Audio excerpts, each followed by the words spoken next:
finalists. And they joined the Bothell High School National Merit finalists Katie Hayward and Shejin Kim that I announced on February 9th.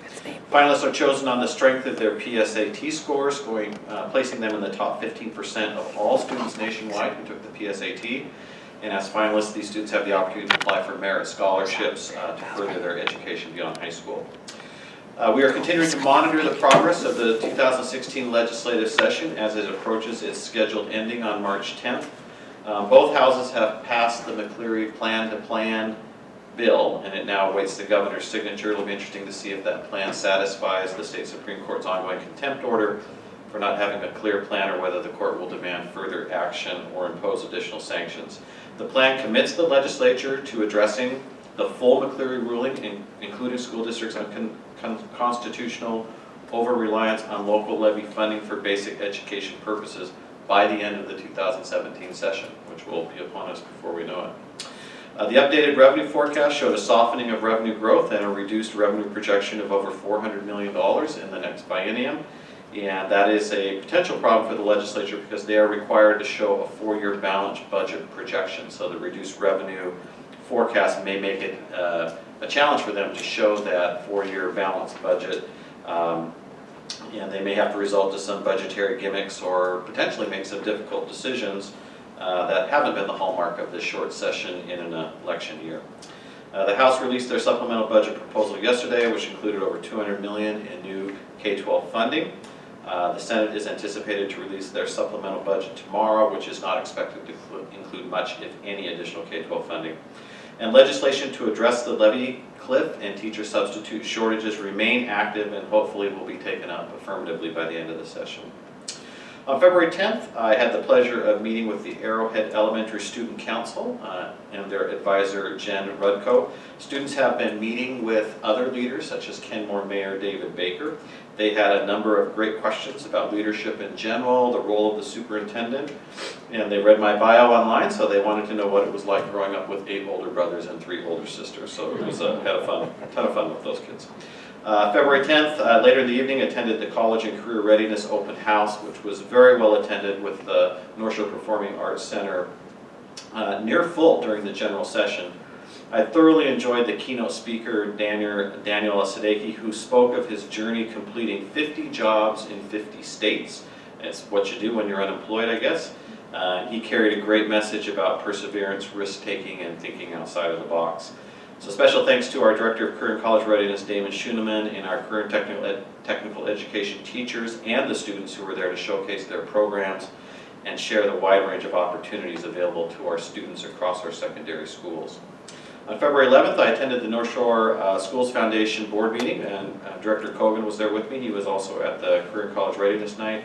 That obviously came on the heels of the February 9th presentation of $64,733 in grant funds, and it was an opportunity to again recognize and thank the foundation for all their efforts to support our students, staff, and programs. And the foundation continues to gear up for their annual Expo and Luncheon on April 6th, one of their 2 major fundraising events of the year, at which a great announcement will be made, so you should be there to hear that.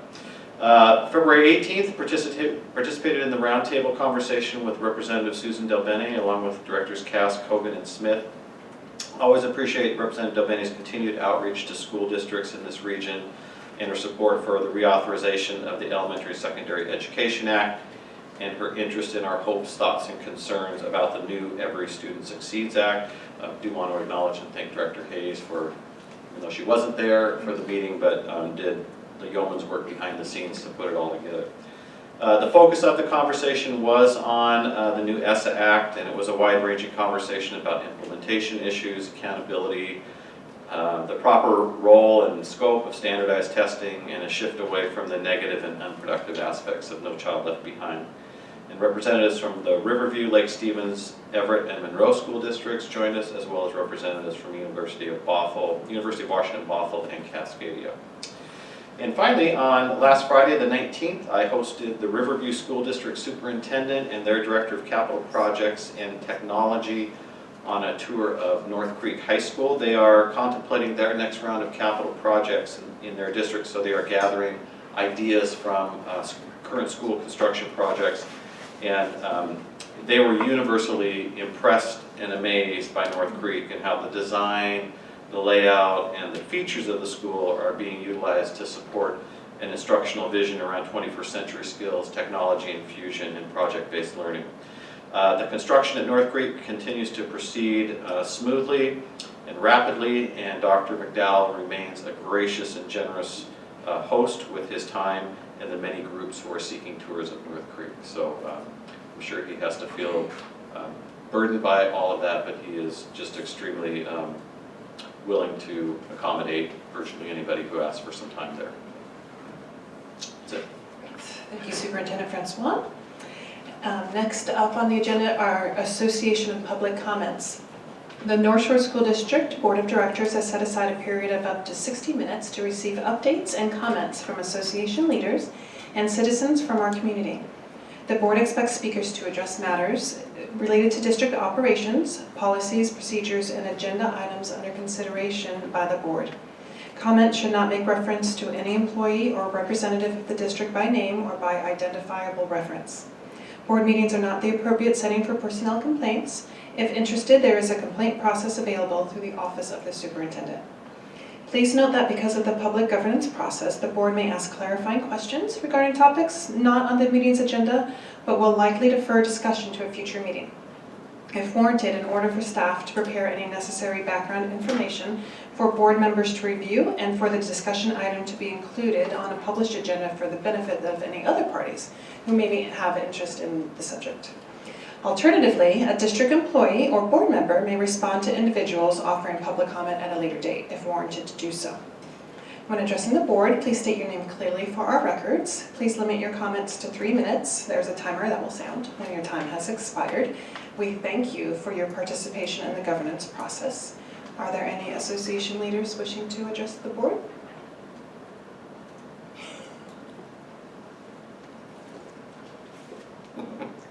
Hello, I'm Sherry Rudolph. I'm North Shore Council PTSA President.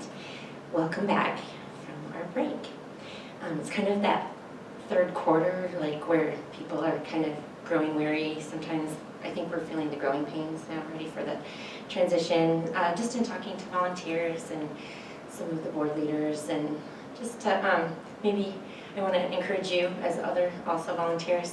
Just encourage any volunteers you see, because it's just a really challenging year this year, and next year will be as well. So, but the sunny day always helps.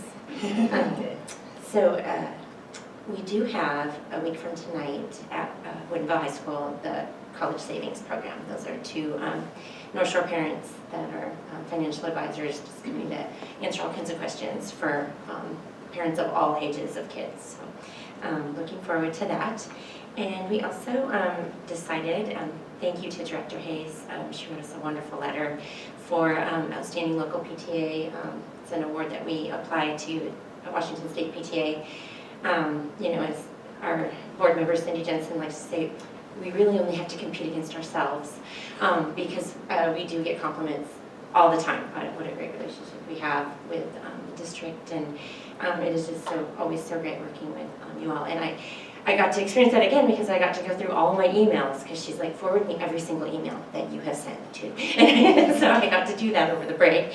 And so I did. I was like, oh, wow, we do a really good job. So it was great. I also got to unpack all of my old, because I moved. And so, and I'm so glad I stayed in the district. We were looking elsewhere, but I'm very glad to stay in North Shore School District.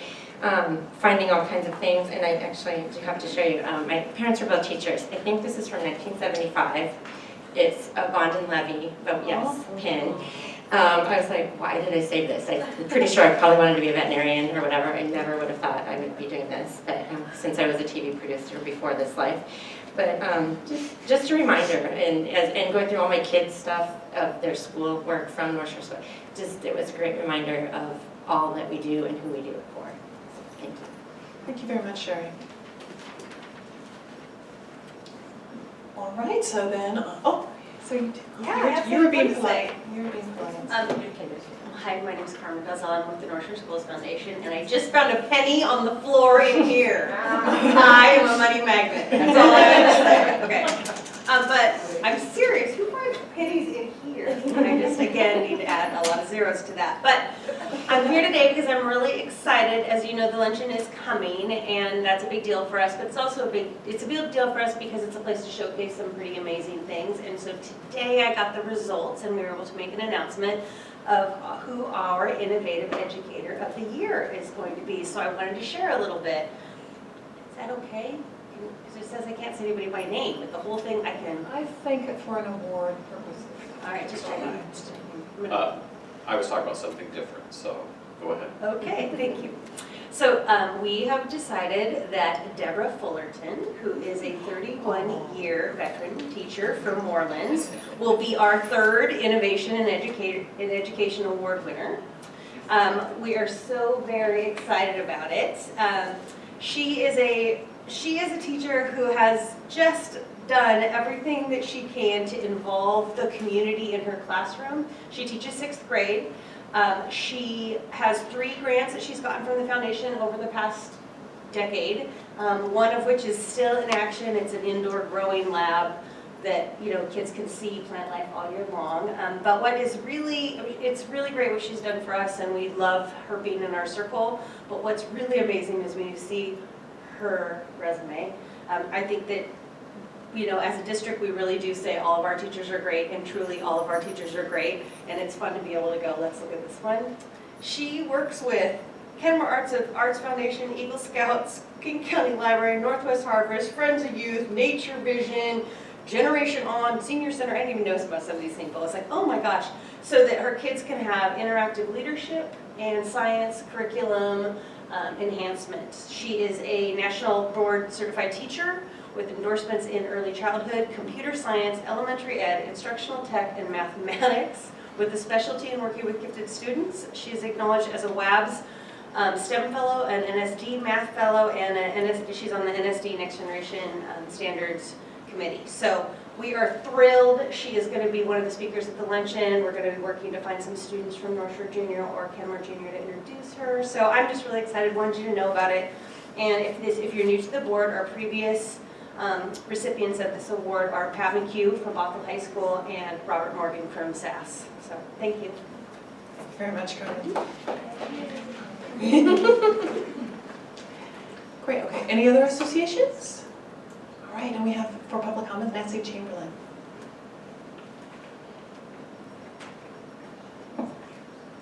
Good evening, I'm Nancy Chamberlain, and I'm speaking tonight on behalf of the Save Our Challenge group.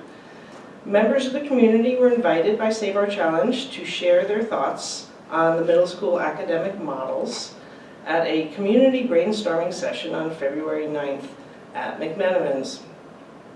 Several middle school models were presented on large paper around the room with space for participants to write in any considerations, pros and cons for each model.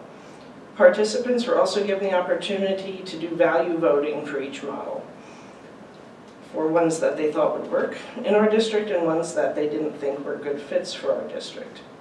The models presented were a mix of those presented by the academic subcommittee at their last meeting and others added by the Save Our Challenge group after studying what models other school districts use nationally and internationally. Several other models and ideas created by community participants were added to the wall during the night. In order to avoid bias, the models were not numbered or lettered in any way and were assigned random colors. So I just would like to let you know what the models that we discussed were. In no particular order other than the color of the order of the rainbow, except for pink, which isn't in the rainbow, was increased to a 7-period day to allow more time for exploration of subjects and structural supports for struggling learners. Red, self-select challenge classes available in grades 7 and 8 for all core subjects, 6th graders in heterogeneous mixed ability classes like they are now.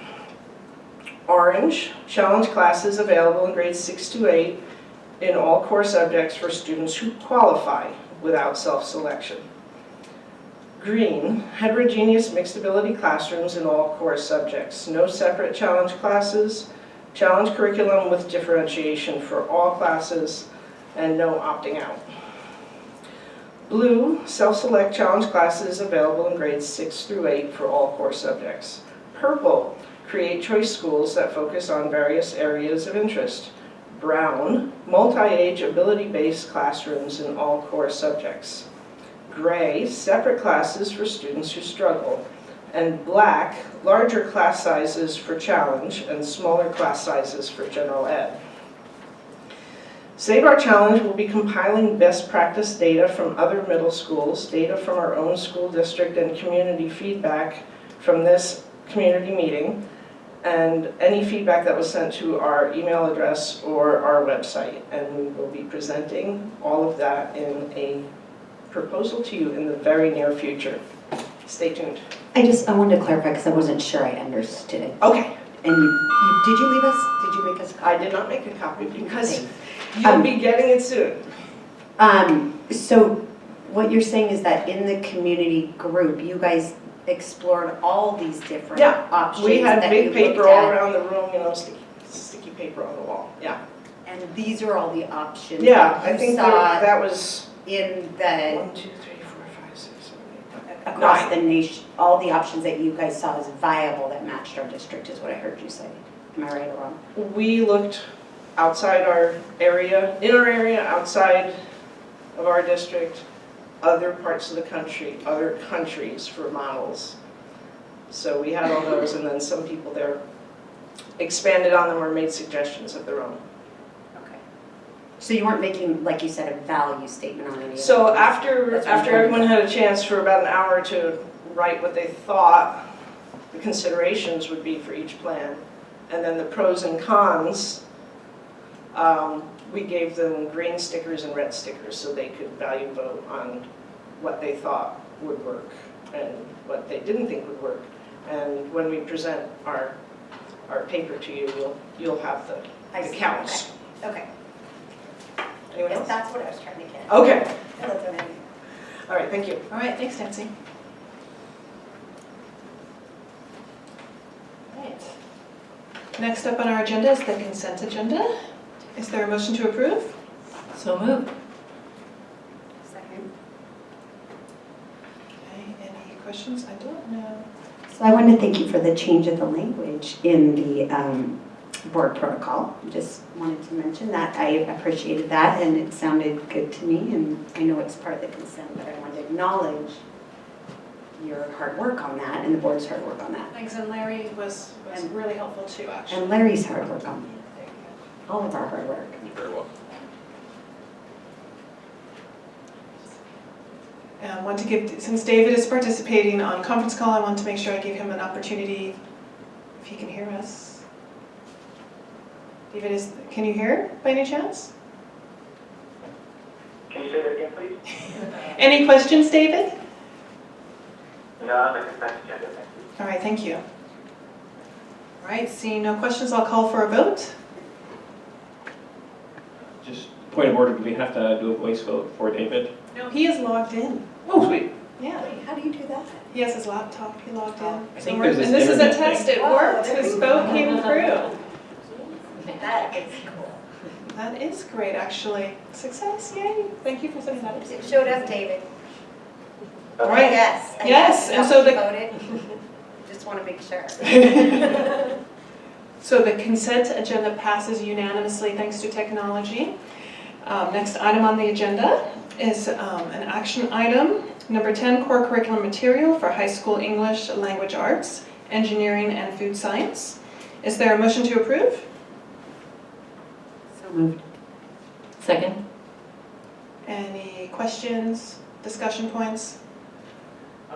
I guess I have, it's sort of around these and not so much on these particular, but in terms of the board's role for curriculum materials, and certainly we'll have this, and there's, I think, a reasonable historical reason for that. But one of the challenges I had in reading these and then reading the minutes was getting a sense of, how much involvement have I had with this process, how much have other people had, is it enough, and where are we going? And I think having some sense of the number of people who are impacted by a particular item is this 30 students or is this, every fifth grader in the district?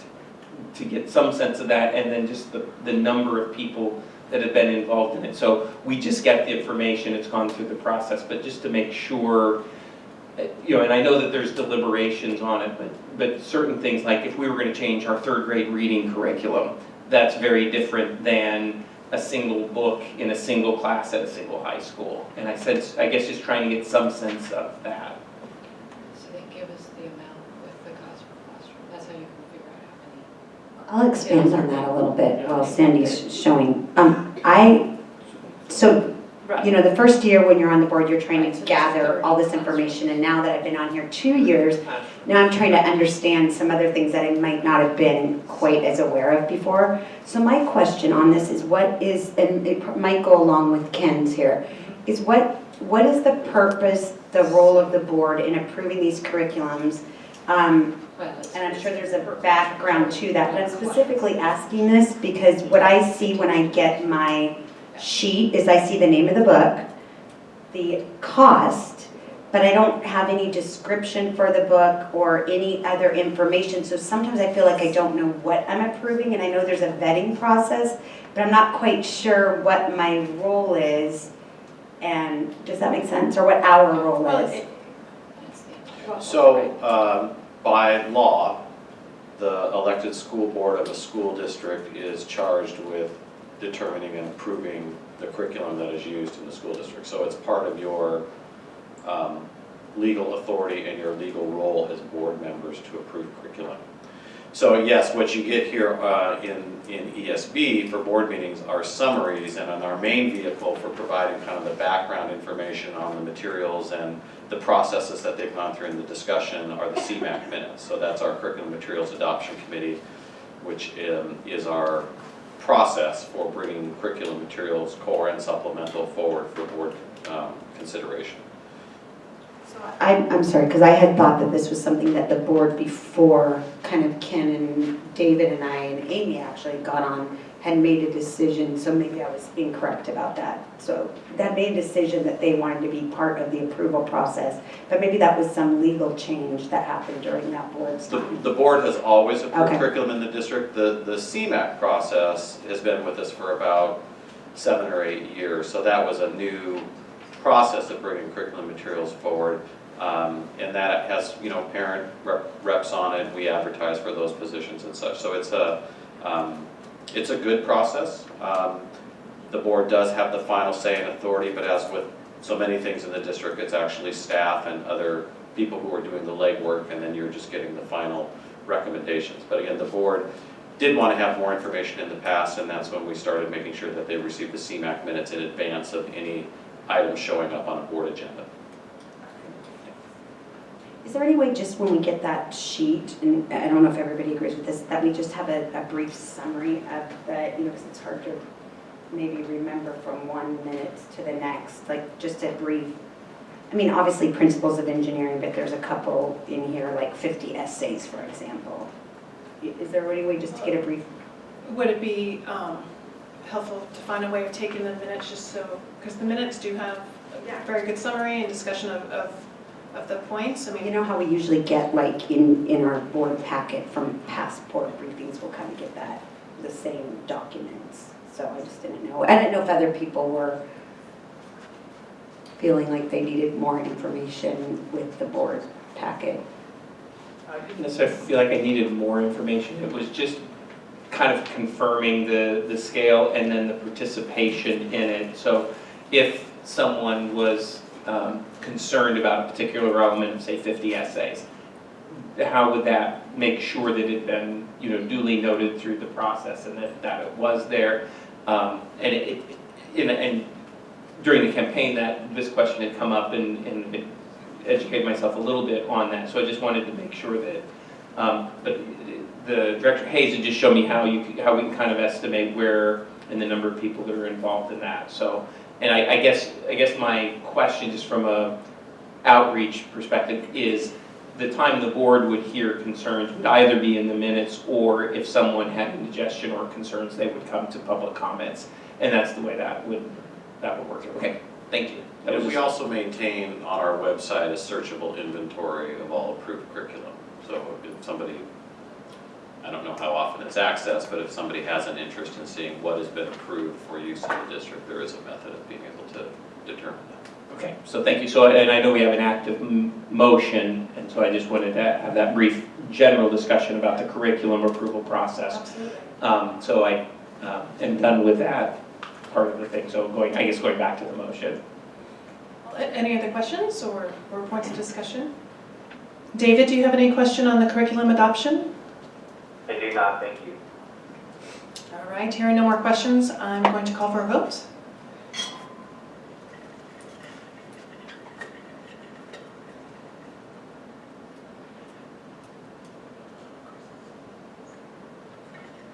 David, we're going to call for a vote. Oh, excellent. All right. All right, and the motion passes. Next item on the agenda, number 11, the second reading of Board Policy 3115, homeless students, enrollment rights and services. Is there a motion to approve? So moved. Second? Okay, any questions or points of discussion?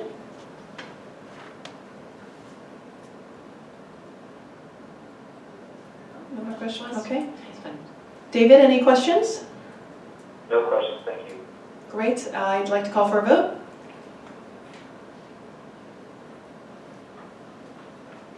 Wonderful, that passes unanimously. Next item on the agenda, our first information item, which is the 2016-17 district enrollment projections.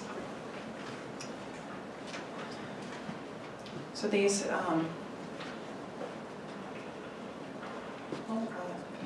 So just as a reminder to the board, this is sort of the foundational starting point of our budget development for the following year because you know, the lion's share of our funding is driven on the number of students we anticipate serving. So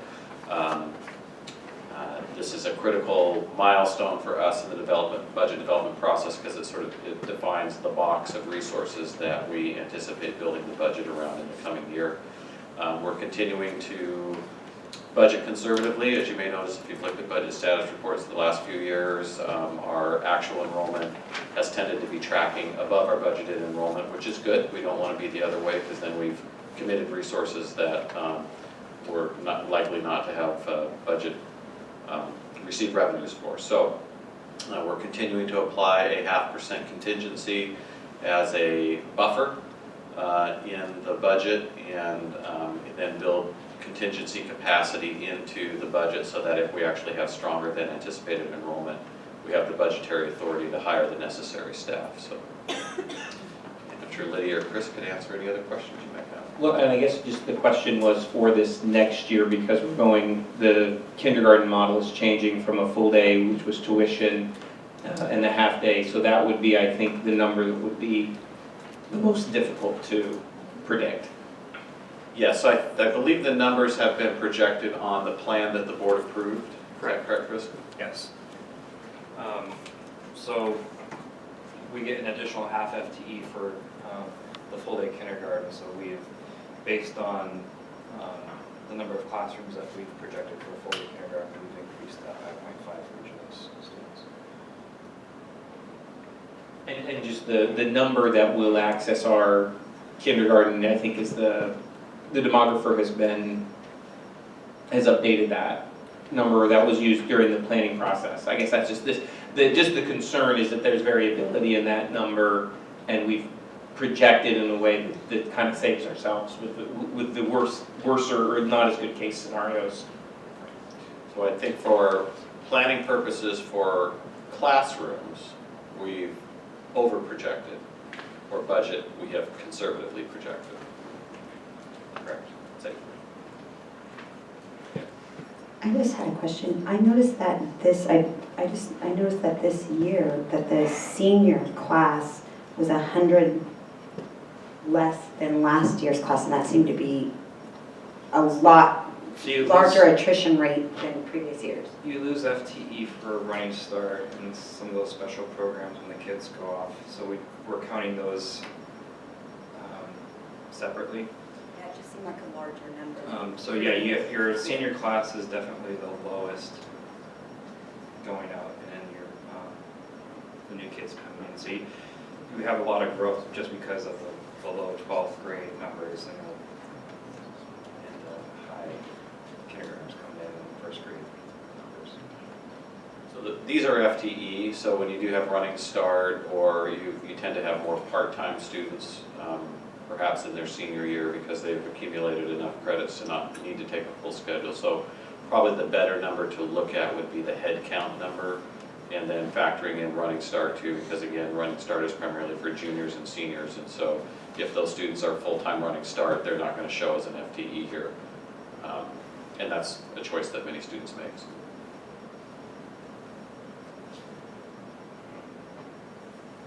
Any other questions for Chris, for board members? From board members, from David?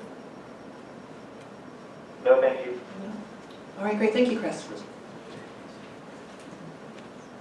All right, next up on our agenda, first of policy review. This is a first reading of board policy number 4315, regulation of dangerous weapons on school premises.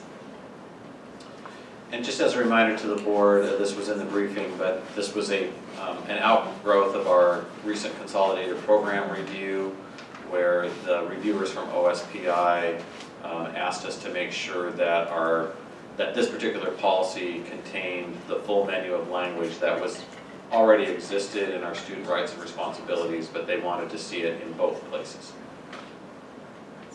Slung shots or sling shots? Line 4. I just noticed that. We'll have to look at that. That may be actually slingshot. I didn't notice it when I read it through the first time either. I just looked down and it caught my eye. Well, they gave us a model policy to look at. We'll double check it. Thank you. And in previous, what's it called? Water guns. Was that in there? I mean, has there ever been some policy around that you can't bring? I know I've heard about that in other districts. Do we have a policy? It would probably fall under the anything that's a facsimile of a weapon. Okay. Under.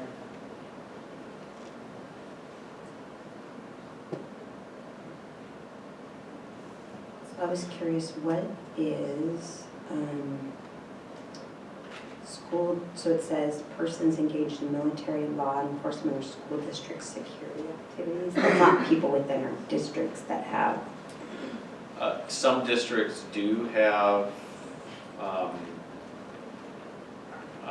armed, or at least they may be carrying handcuffs, or perhaps some kind of restraint devices, generally not firearms, although that would be absolutely unheard of. We do not have that in our district.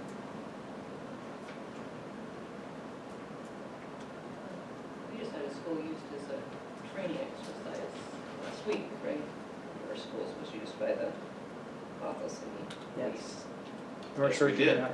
For training, so that would be a situation. And on the spray, personal protection spray, how do we keep track? That seemed like kind of a slippery slope to me, though I see we're taking language from other, that's been recommended to us. How do we keep track of who has a parent note on file and who doesn't? And I mean, is there a way to?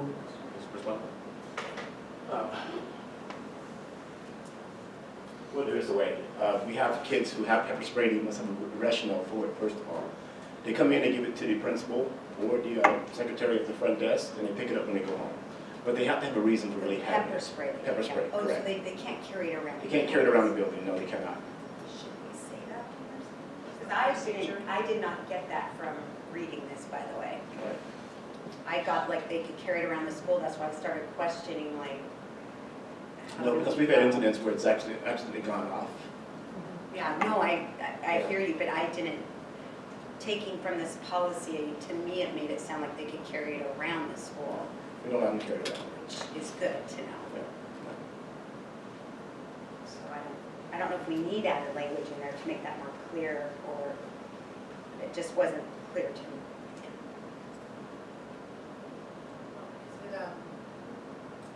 Is Is it an item that could use support through the policy? If is it in the procedure? Is it written in the procedure, or is it in the rights and responsibilities handbook? No, it's not in the Rights and Responsibility Handbook. I can't recall what procedure is actually in, Okay. but I know it's something we've allowed kids to do. We've had kids who maybe walking, let's say a dog, they were afraid that the parents would call and talk to me about it. And that's what we've set up with the principal. You can carry it for their own self-protection, but it must be given to the front office and picked up when they're on the way out of school. Perhaps something that specific would be appropriate in a procedure? So do you see that, Larry, where I'm talking about that Yeah, second to last it paragraph. doesn't, yeah. Are you getting that from it too? Like maybe you need to say something may not be carried on, I mean. Yeah, and that might be something that would be more appropriate for us to incorporate into the R&R. Yeah, right, just so it's clear to, that's where kids and families are more likely to access that document than to access this document. So it's a procedural aspect of how they have to handle the spray device, so we can put it in there. Thanks. Chris? Any other questions about this policy? There are several changes. David, do you have any questions about the dangerous weapons policy? No, thank you. All right then. We'll see that again next meeting, and we'll move on. Item number 14 is the first reading of board policy numbers 8111, emergency routes and schedules, 8131, private vehicle transportation of students, and 8140, school-owned vehicles. As the memo stated, there are no edits in this at all. This is just part of our periodic review of policies. Any questions or points of discussion from board members? Amy, I wanted to bring up a discussion, if I may, on 8111. All right, 8111. What's your question, David? I noticed that on our website we have information about emergency snow routes and policies, and also address for the tool for alternative bus stops. I was just wondering if maybe we should include in here that there's information posted on NSD.org about the emergency routes and schedules. So we could potentially add, I'm looking in the second sentence, during the school year, copies of emergency routes and schedules shall be available to parents on the district website with instructions on how to, or, no, that's not right. Information can also be found on the NSD website. We're giving it to them several different ways, This right? information shall be available on the NSD website. We could add that as a third sentence in that paragraph. In terms of, and then that gets the questions we've had before, is do we refer to the website in our policy, and do we do that across all policies, or is there, it's kind of like, contract language, this thing, and so provide information means, all means paper things, or do we want to get, be specific? In this one, it's a case where we might want to, but, just opening that can of worms in some sense. That's what policies are about. So I believe how we communicate this right now is this is somewhere in all of the information that comes in the annual calendar that families receive, would be where to access information on emergency routes. Is that correct, Deanna? Yes, we have information in the calendar planner. That directs them to the website for bus route information. I'm just bringing up the bigger can of worms. Sure, consistency. So Yeah. is there a coordinating policy for this, or procedure, excuse me, is there a coordinating procedure for this, no? David, could I ask what your rationale was to have it in the actual policy? Yeah, I just think that as computers become more ubiquitous and people using this resource, it's a good place for us to have important district information so that parents have an easier time finding information, and just stating in the policy just ensures that we're providing that on the website.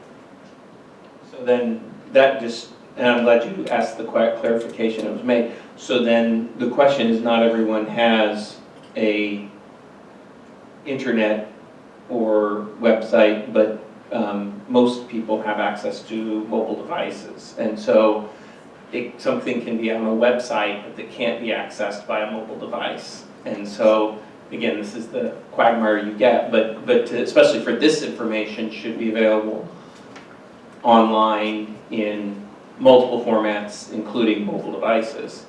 Because someone may, in this kind of situation, your power's out, so you can't get to your home internet if that's what, but you might have your, hopefully your phone was charged up or whatever.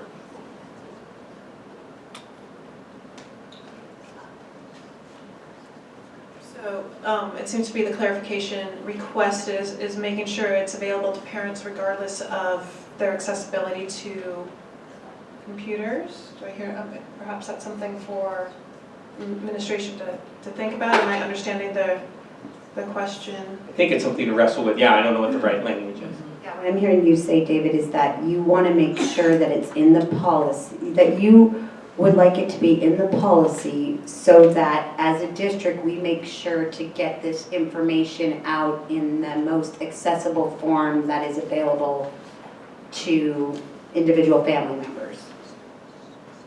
Thank you, Kimberly. We do have this information on the website already, so I just felt that this is more of a clear, if someone's reading the policy, they can find this information on the website. So anything was a big deal to add. Oh, dear. So I'll suggest if it's meets the interest of the board, that in that first paragraph, we would simply add a sentence that would say, emergency routes and schedules shall be accessible through the district website. Third sentence? So it's in addition to what's already there? Correct. Okay. So in the making it available, how they obtain that information, we also make that available through the calendar and our connections and other communication devices. Usually as we approach winter, we're reminding people to update their emergency information, check snow routes, those kinds of things. And I guess that it does get though back to the technology question. Is our website, and do we have a policy that our website's accessible via modern devices? Because it's a policy thing that would require us, the new, whatever it is that comes out and about. Yes, we do. So our website is accessible, and it is responsive design. So yes, it should be accessible from mobile devices. The question is with eLink. eLink is our transportation's website and system. So there are some browsers that it doesn't work as well on, but that information is available online, and it will be accessible from a smartphone or from a computer. Is there some kind of an industry standard? Because I'm trying to think at the policy level. So 2 years down the road, something happens, the policy would inform that, oh, we need to be responsive to that rather than having to come make it act. That's what I'm trying to think of it. I think it's at a policy level, trying to find the right language. I would defer to Alan if there's any industry standard regarding website accessibility. Yeah, I would that's just the say question. our website we know to be a responsive design for smartphones and accessible via the internet, so it does work. Okay.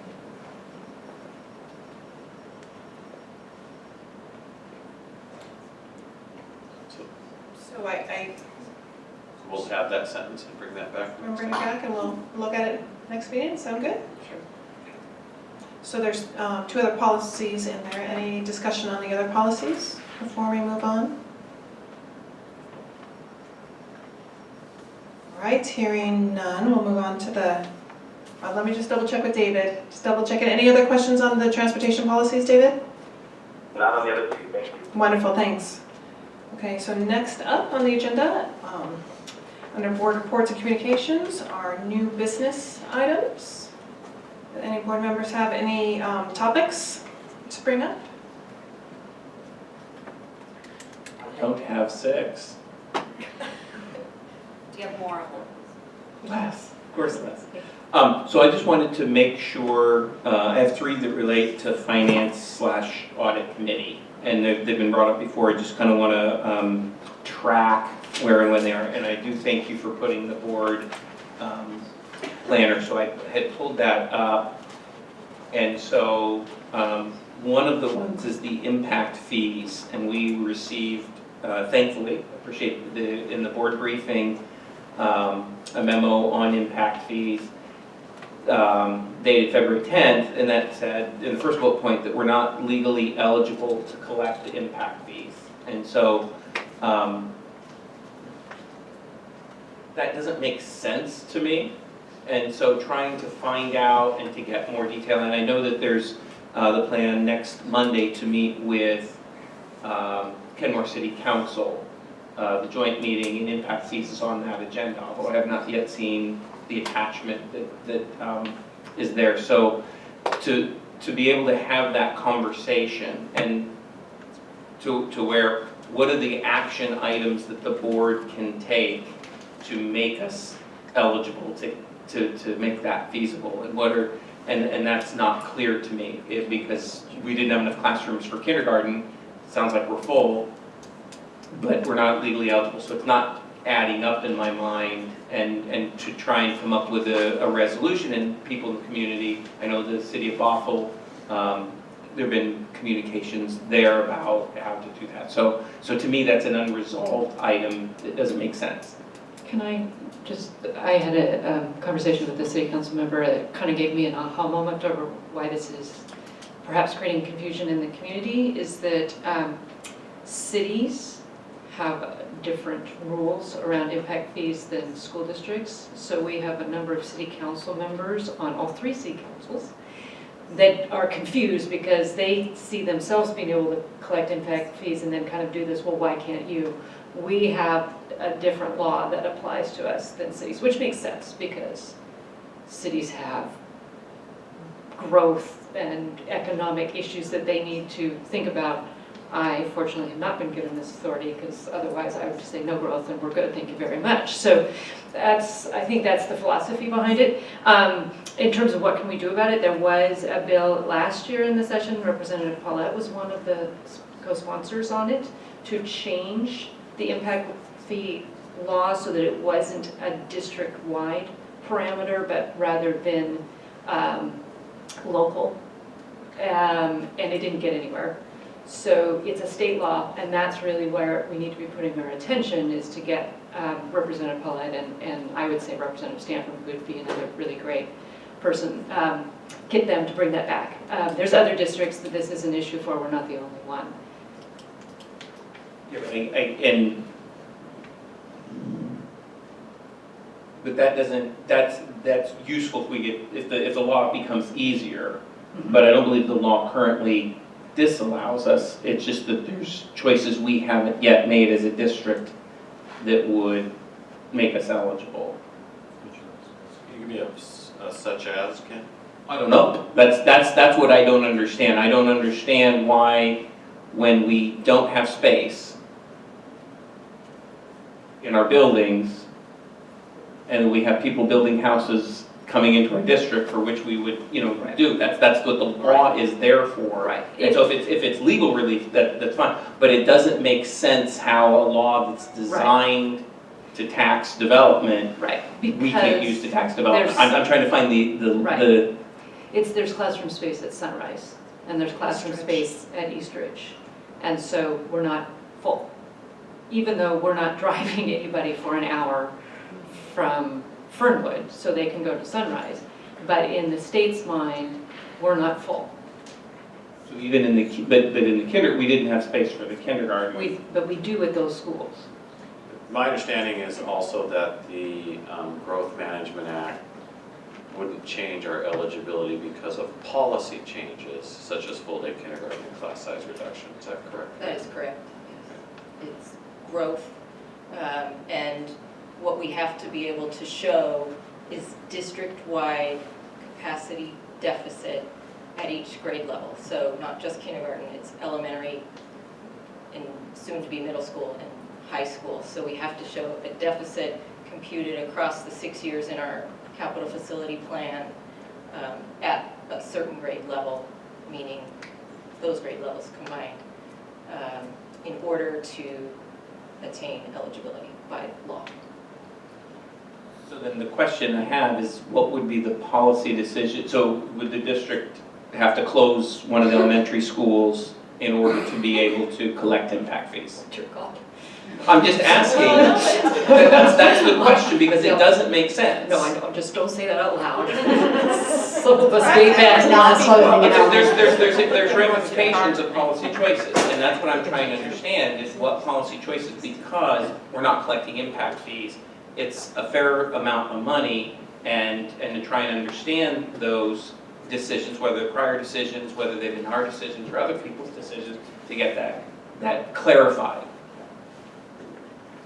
So theoretically, if we closed an elementary school and redistributed students so that every other school was above capacity, We would probably need to do a little research on that, but my suspicion would be that the formula would still require us to count that school as part of our inventory of available classroom space for determination of impact fee eligibility, If we own it, yes.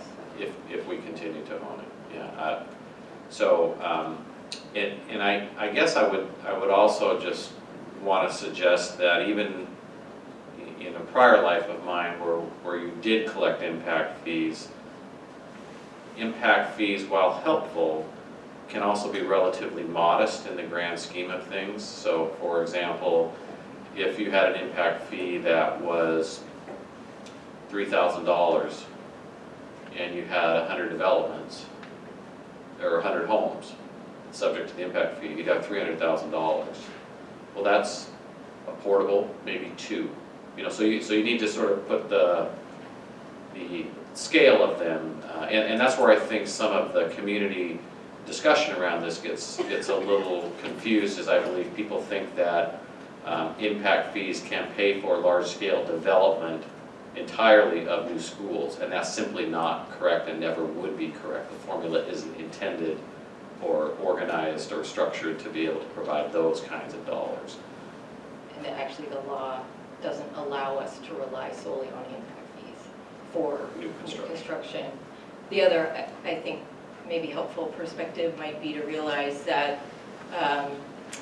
even if we were eligible to collect today, if we, in our upcoming plan review, we attain eligibility, we wouldn't see the first dollar of fees arrive until at the earliest, the beginning of 2017, and would only apply to new permits that were submitted after that point. So all the houses that are being built right now wouldn't be subject to the fee, only new permits that get applied.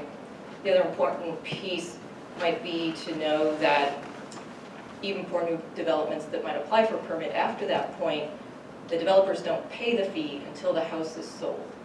Typically, there's roughly a 3-year period between the time they submit for permit and the house is sold in a typical development on the timelines that we're currently seeing.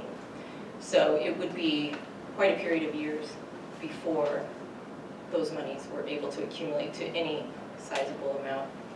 And the superintendent is correct that with the comparison of the portable cost, I think it's a good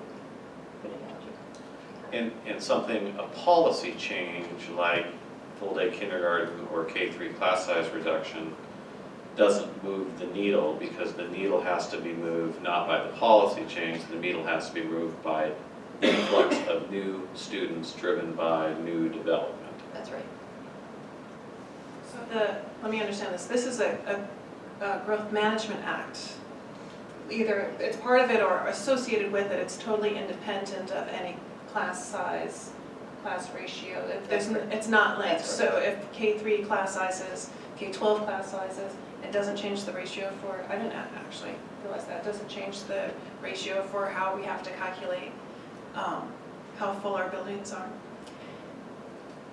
It's not the thing that can trigger your ability to collect impact fees. So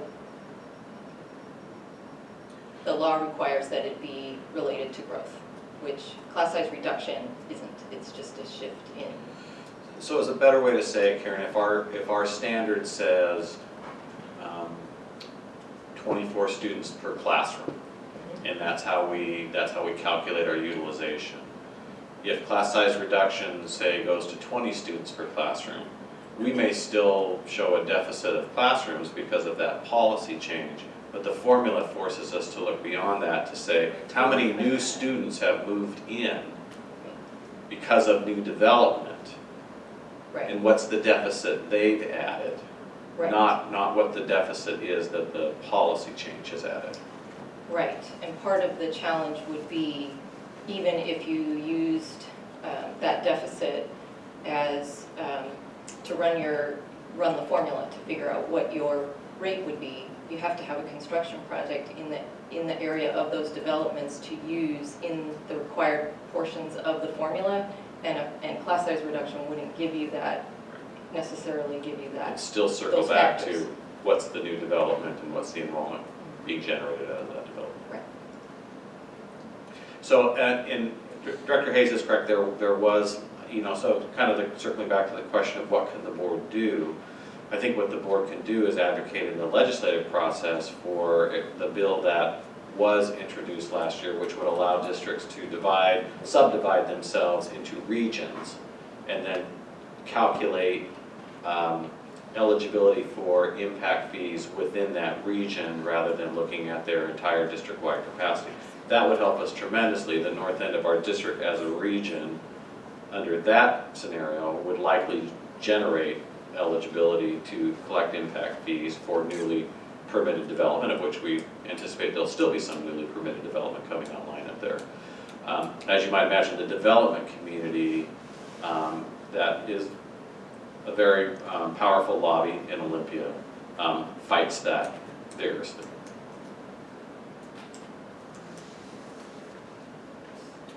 So then, I guess, then pushing that to resolution, so we had this, brought up this question, we got a board briefing on it. I guess where I would like to see us to go, and I disagree a little, or I disagree that the money's not enough to be worth considering. I think there's millions of dollars in impact fees that could be made available, and if even it's 100,000, that is affordable, and if the growth causes the need for that. So I think to persist in trying to understand where the avenues for relief are. So if they're not programmatic avenues for relief, but that they're lobbying avenues for relief, to be more precise on that, and even what would the draft legislation look like that would help us, especially in our north end, especially in the city of Bothell, and then being able to draft that and then put that forward, and then even... Snohomish County, not City of Bothell, for most of that growth. Well, Bothell's in both Snohomish and King County. Where that majority of growth is, I think it's unincorporated Bothell, Snohomish County. Okay, so wherever that is, and then if there's the language that we could draft as a board that we are comfortable with, or at least we could deliberate, that's what I would like to push that forward. If there's not programmatic board policy decision-making forms of relief, but it would be legal relief to come up with an understanding that, and then being able to, call the question, because I think that growth should pay for growth, and we have growth, and we're having to pay for it. Growth's not paying for it, and so I think this is as a policy issue that I would like to move forward. And so if it's legal remedy rather than policy remedy, I'd like to know that and move that forward. So, again, just because I have the board planner in front Yeah, of I us. didn't see it on the board plan, that's why I was looking at it. And lots of work involved with our staff already. What if I contact Representative Paulette's office after March 10th and say, is there a plan to bring this forward again next year? Because they can't introduce it this year because it died last year. So, and just see where it's at, this portion, and get a copy of what was introduced last year, see what the thinking is of being able to reintroduce it for next year, and then we can go forward. And certainly, I'm thinking Everett, Monroe, there's a number of districts around us that this is negatively impacting them as well. Does that? It seems to be the districts, to go into WASA, the districts that are cut through by the urban growth boundary, like Washington. I was talking to folks there. I mean, we're the ones that feel it the most because we have this huge dichotomy on both sides of the boundary. So do I hear a suggestion for a motion that as a board we vote on adding an item after you've done your research, Sandy, to an agenda in the future, allowing time to speak with Representative Paulette, of course, to add it on the future for the